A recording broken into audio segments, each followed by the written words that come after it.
Quelle est la différence entre quelqu'un de riche et quelqu'un de pauvre? Quelqu'un de riche, c'est quelqu'un qui va aller dans le restaurant dans lequel il a envie d'aller, qui va ouvrir la carte, qui va commander ce qu'il a envie de manger et qui va boire ce qu'il a envie de boire. Quelqu'un de pauvre, c'est quelqu'un qui va choisir un restaurant en fonction du prix, qui va ouvrir la carte et qui, quand il va ouvrir la carte, va commencer déjà à calculer l'addition, à se demander est-ce qu'il ne devrait pas prendre quelque chose d'un petit peu moins cher, à se demander s'il devrait prendre du vin ou s'il devrait tout simplement commander la carafe d'eau parce que sinon ça va complètement déséquilibrer son budget ou alors en tout cas il n'a pas suffisamment d'argent et c'est pas sa priorité de dépenser de l'argent là-dedans. Je trouve que cette définition de quelqu'un de riche et de quelqu'un de pauvre, elle est assez exacte et elle se trouve beaucoup plus dans ces petites choses du quotidien, dans ces actions qu'on va prendre et qui, action après action, jour après jour, semaine après semaine, mois après mois, année après année, vont vraiment nous peser parce qu'on a toujours cette problématique de l'argent dans notre tête. Et c'est pour ça que, à la place de parler de gens riches, de gens pauvres, parce que pour moi c'est quelque chose de pas tout à fait exact, je préfère parler de manque d'argent, d'abondance financière, vivre dans le manque d'argent, vivre dans l'abondance financière. Et dans les pays qu'on dit riches, la France, je sais pas moi, la Belgique, l'Angleterre, pour les pays d'Europe, le Canada, etc. Donc dans les pays qu'on dit riches, il y a 99% des gens qui vivent dans le manque d'argent. C'est-à-dire qu'ils ont toujours l'argent qui est dans leur tête. Peu importe ce qu'ils font, peu importe où ils sont, ce qu'ils font, avec qui ils ont toujours cette problématique de l'argent dans leur tête. Et moi, je me souviens, il y a mes parents, je crois que c'est mon père qui m'a raconté cette histoire et qui m'a vraiment, enfin je m'en souviens encore parce qu'elle m'a vraiment marqué. C'est le fait que donc moi je suis né à Paris et puis ensuite avant d'arriver à Nice, mes parents ils sont passés par Marseille et mon père me disait que quand on vivait à Marseille, mes parents, enfin ils n'avaient pas beaucoup d'argent, vraiment pas beaucoup d'argent et qu'en gros ma mère était à la maison et elle devait faire à manger pour moi, mon père et elle donc pour les 3 repas de la journée et elle avait 10 francs par jour pour son budget pour faire ça. Par jour pour 3 personnes pour les 3 repas, 10 francs par jour. Donc il n'y avait pas les euros à l'époque, donc 10 francs si on prend juste l'équivalent en euros, ça ferait quelque chose comme 1,80 €. Mais on va dire que si on compte l'inflation, ça ferait peut-être quelque chose aujourd'hui comme 5 €. Donc pour vous dire que c'était vraiment pas beaucoup d'argent. Et voilà, après mes parents ils ont beaucoup travaillé pour arriver à être plutôt dans la classe moyenne, ensuite pour être dans la classe moyenne un petit peu supérieure. Mais cette problématique de l'argent a toujours été dans ma tête, a toujours été dans notre tête et ça a été quelque chose qui était vraiment là au niveau de mon enfance. Il ne faut pas dépenser beaucoup d'argent, il faut faire attention à l'argent, attention à l'argent, attention à l'argent. Et c'est peut-être pour ça qu'à un moment donné, je me suis dit ok, mais qu'est-ce qui se passerait si on réglait le problème de l'argent? Qu'est-ce qui se passerait si je réglais le problème de l'argent? Qu'est-ce qui se passerait si je vivais dans l'abondance financière? C'est-à-dire que j'avais plus à me poser de questions au niveau de l'argent, c'est-à-dire que voilà, l'argent n'était plus quelque chose qui était dans mon quotidien. J'étais pas obligé dans toutes les choses que je fais au quotidien, dans le pain que je vais chercher à la boulangerie, dans le restaurant dans lequel je vais aller, dans les activités que je vais faire le week-end, quand je décide de partir en voyage, pas toujours être en train de me dire ok, l'argent, il faut dépenser moins parce que sinon il va y avoir des problèmes, ça va être compliqué, il faut que je gère mon budget, argent, tout le temps dans ma tête. Qu'est-ce qui se passerait si on réglait ce problème-là une bonne fois pour toutes? Qu'est-ce qui se passerait si on sortait le problème de l'argent de notre vie? Et pour tout vous dire, aujourd'hui c'est mon objectif. Alors depuis que j'ai vraiment, je dirais, redémarré ma vie, c'est-à-dire que je me suis engagé à vivre une vie de choix et maintenant ça fait un petit peu, ça va faire 6 ans, ça fait 6 ans que j'ai décidé de faire ça, que j'ai décidé de m'engager, que j'ai décidé de plus revenir en arrière et de plus jamais vivre une vie par défaut et d'atteindre petit à petit mes objectifs, de devenir régulier et de prendre des actions quotidiennes pour chaque jour avancer un petit peu plus vers mes objectifs. Depuis que j'ai décidé ça, justement j'ai commencé à avancer, travailler sur mon physique, je me suis musclé, je suis devenu plus sociable, je suis devenu à l'aise avec ma sexualité, j'ai monté un business en ligne, je me suis installé définitivement à Séoul, c'est le dernier objectif que j'ai accompli en date, de devenir résident coréen. Et maintenant mon objectif, alors même si maintenant je vis quand même assez confortablement, il faut bien que je le reconnaisse, mais mon objectif principal maintenant c'est justement de sortir définitivement l'argent de ma tête, que l'argent ne soit plus un problème, de vivre dans l'abondance financière. Alors peut-être que ça t'intéresse ce sujet, peut-être que ça t'intéresse pas du tout. Je sais qu'en France il y a un petit peu cette croyance en fait qui fait que, qui dit cette croyance générale qui dit que si on n'a pas beaucoup d'argent, on est quelqu'un de bien. Voilà, et c'est un petit peu bizarre de dire les choses comme ça, mais finalement c'est ça, hein, c'est vraiment cette croyance typiquement française, hein, je crois, il n'y a pas vraiment ça dans le monde anglo-saxon. Voilà, si vous avez peu d'argent, bah, vous êtes un mec bien, vous êtes une fille bien, et en général, si vous avez beaucoup d'argent, bah, vous êtes un connard ou une connasse. Voilà, globalement c'est comme ça que ça se passe. Alors moi, si vous voulez, je pense que c'est quand même très compliqué de définir la valeur morale de quelqu'un, si tant est qu'on puisse la définir par le nombre de zéros qu'il a sur son compte en banque. Ça me semble pas quelque chose de très sérieux en fait quand on y pense, de se dire bah, si quelqu'un a plein de zéros sur son compte en banque, bah, c'est forcément quelqu'un de dégueulasse, et si quelqu'un a peu d'argent, bah, c'est forcément quelqu'un de très bien. Je pense qu'il faut revenir à des choses beaucoup plus rationnelles, à des choses beaucoup plus réalistes, à des choses beaucoup plus sérieuses. Et si aujourd'hui justement cette problématique de l'argent t'intéresse, le fait de prendre ta vie financière en main, le fait de sortir de ce manque d'argent et de vivre dans l'abondance financière t'intéresse, reste bien attentif à cette vidéo. Déjà, il faut savoir que le manque d'argent généralisé est organisé. Clairement, c'est organisé. C'est organisé parce qu'il n'y a aucune éducation financière qui est faite. On va vous apprendre plein de choses à l'école, on va vous apprendre la géographie, on va vous dire voilà que les différents types de plages qu'il y a en France, les côtes rocheuses, les plages sableuses, les bassins miniers, enfin bon bref, on va vous apprendre plein de choses, mais on va jamais vous apprendre quoi que ce soit en termes d'éducation financière. Il y a aussi le fait que dans la société, on va jamais poser les bonnes questions. L'organe principal qui pose les questions, c'est les journalistes, c'est les médias. Et quand vous voyez des reportages à la télé, on va jamais, strictement jamais poser les bonnes questions qui peuvent mener justement à cette abondance financière. C'est-à-dire que quand quelqu'un vient de perdre son emploi, qu'est-ce qu'on va faire? On va aller le voir et on va faire un reportage larmoyant sur le fait que cette personne a perdu son emploi, que c'est terrible, que c'est la fin de sa vie, qu'il peut rien y faire, que c'est pas de sa faute, que le gouvernement est méchant, qu'il devrait donner plus d'aide ou ce genre de choses. Et pourquoi pas, je veux dire, pourquoi pas politiquement donner plus d'aide? Ça peut se concevoir. Voilà, moi mon but c'est pas de faire de la politique ici. Et par contre, ce qui est certain, c'est le fait de voir les choses sous cette situation, sous cet angle-là, sous le fait que la personne est une victime, c'est certainement pas ça qui va aider la personne. En revanche, poser des questions du genre comment tu pourrais te former, comment tu pourrais trouver un nouveau job, comment tu pourrais développer tes finances, ça c'est jamais des questions qu'on va poser. Vous verrez jamais ce genre de choses sur un média mainstream. Si vous voulez, toutes ces choses, et là je vous en ai cité deux, mais il y en a beaucoup d'autres, font qu'il y a vraiment une organisation du manque d'argent. C'est quelque chose qui est organisé, on n'apprend pas aux gens. Je vous assure que si on nous apprenait tous dès l'école primaire à gérer notre argent, à gagner plus d'argent, à avoir le bon mindset en termes d'argent, il y aurait beaucoup moins de personnes qui vivraient dans le manque d'argent et beaucoup plus de personnes qui vivraient dans l'abondance financière. Alors maintenant, je voudrais qu'on rentre dans le détail, qu'on voit plusieurs éléments qui vont vous permettre de passer du mode je suis dans le manque d'argent à je suis dans l'abondance financière. Premièrement, il y a deux choses à bien comprendre au niveau de vivre dans l'abondance financière, c'est que il va falloir changer vos actions, ça c'est obligatoire, vous n'allez pas pouvoir prendre les mêmes actions, et que deuxièmement, ça va prendre du temps. Donc même si vous y allez à fond, même si vous êtes très rapide, ça vous prendra entre au moins 5 à 7 ans. C'est-à-dire que si vous partez du niveau où aujourd'hui vous êtes vraiment dans le manque d'argent, ça vous prendra un minimum de 5 ans, voire plus, ça dépend à quel point vous mettez ça sur votre priorité. Donc ça, il faut être clair là-dessus. Ensuite, les domaines sur lesquels se concentrer pour pouvoir justement être dans cette abondance financière. Premièrement, le domaine de gérer son argent. C'est quelque chose de très important. Si vous n'apprenez pas à gérer votre argent, si vous ne savez pas gérer votre argent aujourd'hui quand vous gagnez 1000, 1500, 2000, 2500 euros par mois, vous ne saurez pas plus gérer votre argent quand vous gagnerez 3000, 5000, 10 000, 15 000, 20 000 euros par mois. Vous serez un panier percé et ça vous causera des problèmes qui sont bien plus importants qu'actuellement. C'est-à-dire que si aujourd'hui vous vous retrouvez dans la dette, si aujourd'hui vous êtes dans les problèmes financiers parce que vous n'avez pas réussi, si vous ne réussissez pas à gérer votre argent, quand vous aurez plus d'argent, ces problèmes-là, ils vont simplement s'amplifier. Ils vont être encore plus importants. Donc, apprendre à gérer son argent. Deuxièmement, générer plus d'argent. C'est-à-dire, ok, comment je peux gagner plus, comment je peux augmenter mon salaire, comment je peux générer des revenus complémentaires, donc comment je peux augmenter l'argent que je gagne. C'est obligatoire, on ne peut pas faire simplement qu'économiser.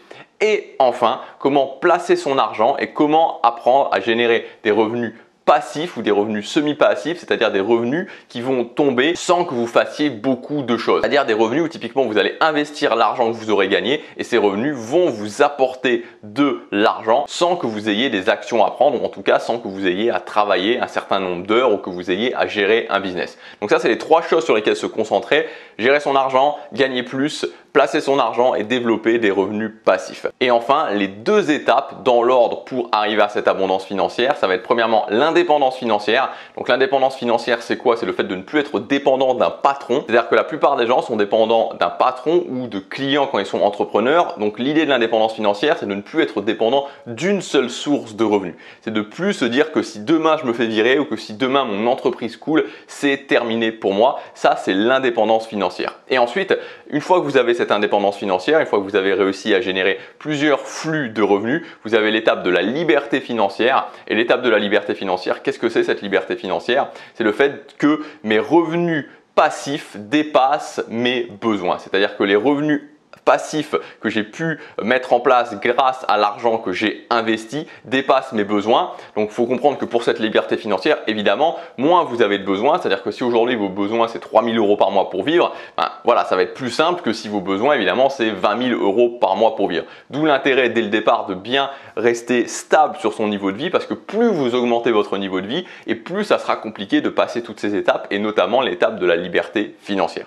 Donc voilà pour ce plan. Donc vous voyez, c'est changer ses actions, prendre de nouvelles actions. Ça va demander du temps. Ça, c'est vraiment en termes d'action, en termes de mindset. Ensuite, au niveau des domaines, gérer son argent, gagner plus, placer son argent et générer des revenus passifs. Et enfin, les deux étapes, c'est d'abord l'indépendance financière. D'abord, je sors de ce carcan où je suis bloqué par une source de revenus, par un patron qui risque de me virer. Et ensuite, une fois que j'ai fait ça, je passe à la liberté financière, c'est-à-dire que je stabilise mon niveau de vie, les dépenses que j'ai besoin par mois, je gagne plus et ensuite j'investis pour pouvoir faire en sorte que mes revenus passifs arrivent à mes dépenses par mois, ce qui fait qu'ensuite virtuellement je peux m'arrêter de travailler. Alors si ça vous intéresse, si tout ce qui a pu se passer cette année vous a fait réaliser que vous vouliez prendre votre vie financière en main, que vous aviez marre de galérer au niveau de l'argent, que vous vouliez avoir un coup d'avance et que vous vouliez vivre dans cette abondance financière et plus dans le manque d'argent, j'ai sorti une très grosse formation, je viens de mettre en ligne une très grosse formation sur les finances personnelles. Ça s'appelle tout simplement Abondance financière. Donc l'idée c'est que vous puissiez reprendre totalement, c'est-à-dire que c'est un système complet pour à la fois piloter votre argent, mais pour à la fois que vous puissiez gagner plus d'argent, pour que à la fois vous puissiez apprendre à placer votre argent, générer des revenus complémentaires. Bref, c'est vraiment un système complet qui va vous permettre d'avoir une vision globale sur le fait d'atteindre l'abondance financière étape par étape en changeant vos actions. Évidemment, ça va vous demander, comme je vous disais, de prendre de nouvelles actions. Évidemment, ça va vous demander de vous investir, mais vous aurez un chemin complet. Parce que vous savez, moi, ce qui m'a souvent un petit peu posé problème au niveau de l'argent, c'est de pas vraiment savoir et c'est d'avoir les étapes un petit peu émiettées, c'est-à-dire d'avoir les étapes segmentées et de pas vraiment avoir de vision globale. Donc dans cette formation, vous allez vraiment avoir une vision globale du début à la fin en visant quelque chose de réaliste. C'est-à-dire ce que je vous propose, c'est sur un moyen long terme, c'est-à-dire 5, 10 ans, voire 15 ans, ça dépend à quel point vous mettez votre priorité, d'atteindre cette liberté financière, d'atteindre cette abondance financière et d'avoir d'avoir des revenus passifs qui dépassent ce dont vous avez besoin mois après mois pour vivre. Donc dans cette formation, il y a plusieurs modules, je crois qu'il y a un total, si je ne dis pas de bêtises, je vais regarder, il y a un total de 6 modules. Donc vous avez tout le programme, la formation est disponible maintenant pour quelques jours, elle a son prix de lancement avec 120 € de réduction, donc vous avez tout le programme dans le premier lien dans la description. Donc le premier module, c'est les outils pour devenir riche sur le long terme. Donc ça c'est vraiment un module de fond où je vous ai mis des outils concrets à utiliser pour pouvoir gérer votre argent et pour pouvoir prendre les bonnes habitudes, que ce soit au niveau du mindset ou des habitudes extrêmement logiques, pour pouvoir sur le long terme, petit à petit devenir riche. Donc on verra les bonnes habitudes à mettre en place. C'est le plan de ce module. Devenir riche passe par la mise en place de bonnes habitudes dans ta vie et l'intégration d'outils qui te permettent d'avoir des finances saines. Et je vais donc te donner ces outils dans ce premier module. Ce sera des choses vraiment assez précises, peut-être des choses que vous ne faites pas, sûrement même des choses que vous ne faites pas pour le moment parce qu'il faut prendre de nouvelles actions. Donc on verra ça dans ce premier module. Dans le deuxième module, on verra le système automatique qui pilote votre argent mois après mois. Donc là, je vous donne mon système à recopier vraiment. C'est un système automatique à mettre en place pour gérer votre argent, savoir justement définir les variables au départ et ensuite que ce soit fait automatiquement et que votre argent parte par rapport à ce que vous gagnez dans les bons domaines. Ensuite, dans le module numéro 3, on verra la méthode pour placer votre argent efficacement, même si vous y connaissez rien. Donc là, on verra vraiment, c'est un gros module sur le placement d'argent. Si aujourd'hui, vous voulez placer votre argent différemment que sur votre livret A ou sur une assurance vie, parce que c'est voilà, soit ça ne rapporte rien, soit ça rapporte même moins que rien, vous perdez votre argent année après année. Donc on verra les grands principes sans prise de tête, la base de la place pour apprendre à placer votre argent, le tout expliqué sans jargon compliqué ni rebutant. On verra comment faire pour placer son argent avec un haut rendement, donc dire adieu aux assurances vie mais sans jamais risquer d'avoir des pertes importantes, voire de tout perdre. On verra pourquoi le trading et les autres méthodes d'argent rapide sont une très mauvaise idée, surtout quand on démarre et surtout quand on n'a pas énormément d'argent à placer. On verra comment faire pour placer votre argent avec des taux de rendement de 6 à 10% par an sur le long terme.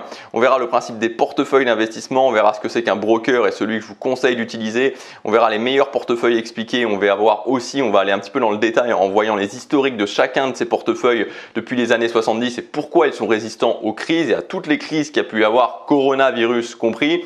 Et on verra le plan d'investissement que j'utilise à titre personnel. Ensuite, dans le module numéro 4, on verra 19 façons d'arrondir vos fins de mois avec les micro-revenus. Donc en gros, la méthode des micro-revenus, qu'est-ce que c'est? C'est comment générer entre 200 et 500 euros par mois supplémentaires sans prise de tête. Donc je vous ai mis 19 solutions où à chaque fois je vous explique exactement ce qu'il faut faire, sur quel site web aller pour pouvoir mettre en place ça. Donc les solutions des micro-revenus, c'est des choses que vous pouvez faire quotidiennement qui vont vous rapporter, ça dépend entre 10, 20, 30, 40 euros, 50 euros. Ça dépend pour certaines choses, vous pouvez les cumuler, pour certaines choses vous pouvez travailler toute une journée. Donc vraiment ça dépend. Mais pour moi en fait l'intérêt de ces micro-revenus, c'est le fait de se mettre un premier pied à l'étrier pour générer des revenus complémentaires. Il y a beaucoup de gens qui sont vraiment bloqués par rapport à ça. Donc là, vous n'allez pas faire une fortune avec ça, mais vous allez pouvoir justement commencer à générer entre 200 et 500 euros par mois. Donc on verra notamment dans ces 19 solutions, vous allez voir comment gagner de l'argent en corrigeant des textes, plus les places de marché où il y a une grosse demande, comment vous pouvez rentabiliser votre véhicule quand vous ne l'utilisez pas et aussi quand vous l'utilisez, la méthode pour générer un micro-revenu mensuel si vous êtes quelqu'un de créatif, toutes les façons de générer des micro-revenus en faisant des tests de produits et inclus les 15 autres solutions pour générer des micro-revenus. Pour chaque solution, je vous donne les sites, les places de marché, les applications où vous devez aller pour commencer à générer de l'argent. Dans le module numéro 5, on verra comment générer un flux de revenus complémentaire sans compétences. Donc dans ce module, ce que j'ai voulu faire, c'est aller un petit peu plus loin que les micro-revenus et voir si aujourd'hui vous voulez générer des revenus complémentaires plus importants mais que vous n'avez pas spécifiquement de compétences, comment faire. Donc on verra tout le programme pour toucher des revenus sans avoir de compétences particulières, expliqué étape par étape. La meilleure tactique pour générer un flux de revenus complémentaires si vous n'avez absolument aucune compétence et que vous ne voulez pas utiliser les nouvelles technologies. Et on verra les 3 meilleures stratégies actuelles pour augmenter vos rentrées. Les 3 sont fiables, prouvé et rentable, et on verra comment se lancer tout de suite et dépasser les barrières mentales au niveau de la génération d'argent. Et enfin, dans le module numéro 6, on verra comment préparer votre retraite en commençant à construire dès maintenant des sources de revenus passifs. Donc on verra le principe fondateur des revenus passifs, comment remplacer les revenus du travail par les revenus de l'épargne et de tes investissements. On verra pourquoi il faut bien faire la différence entre les revenus semi-passifs et les vrais revenus passifs. Il n'y a pas grand monde qui explique ça et là je voulais vous l'expliquer. On va voir comment faire si aujourd'hui vous êtes salarié et que vous gagnez entre 1200 et 2500 euros par mois pour commencer à générer des revenus passifs. On verra aussi le lien très important entre niveau de vie, gestion de ses finances, capacité d'épargne et génération de revenus passifs. Ça m'a pris pas mal de temps à comprendre pourquoi, pourtant c'est un gros basique, et on verra les 6 revenus semi-passifs passifs à privilégier sur le court terme et sur le long terme et les meilleurs dans lesquels il faut investir maintenant en 2020.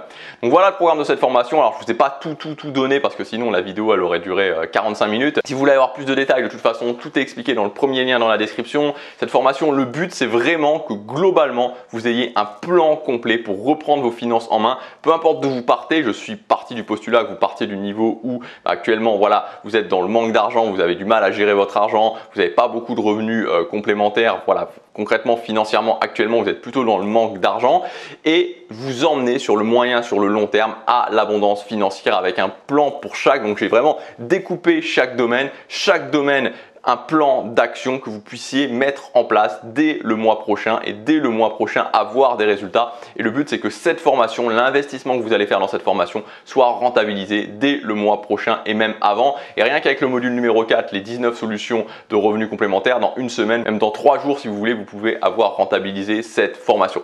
Donc voilà, le mieux tout simplement si cette thématique vous intéresse, c'est d'essayer, c'est de vous dire ok, j'investis sur moi et je le fais à fond. Tout est expliqué dans le premier lien dans la description, il y a tout le programme, je vous retrouve tout de suite de l'autre côté chaque jour.